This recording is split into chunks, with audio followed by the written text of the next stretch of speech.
Tai sveiki, kuo vardu? Žilvinas. Žilvinas. Gerda. Gerda ir Žilvinas.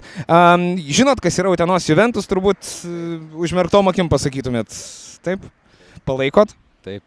Būnat kartais arenoje? Taip. Nu super. Žiūrėkit, aš turiu 3 žaidėjus, kurie praėjusiais metais žaidė kitoje komandoje. Tai dabar toks, žinot, irgi neatsiduos čia visiškai tai komandai. Kuris iš jų jums yra pats nemėgstamiausias žaidėjas? Vytautas Šulskis, Gytis Sirutavičius ar Sirutavičiaus labiausiai nemėgstat, ar ne? O kodėl būtent? Nežinau, nepatinka. Tiesiog nepatinka, taip? O aš manau, kad jeigu jūs... Kodėl? Labas. Sveiki.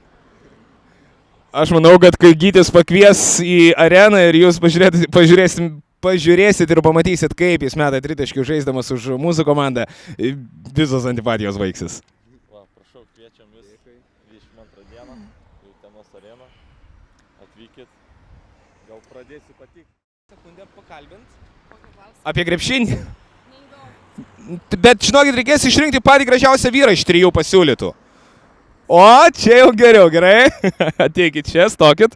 Kuo jūs vardu? Sandra. Sandra labai gražus vardas ir jūs pati labai įspūdinga. Sandra, Vytautas Šulskis, Gytis Sirutavičius arba Vaidas Šepukaitis. Kuris iš šitų vyrų, žaidžiančių už Utenos Juventus komandą, yra pats gražiausias jums? Gal pirmas? Pirmas, tai čia kuris pirmas? Sirutavičius? Ne. Ai, tas, kur Šulskių vadina? Jo. Vytautas Šulskis. Tai Vytautui Šulskiui dabar, Sandra, jūs galite...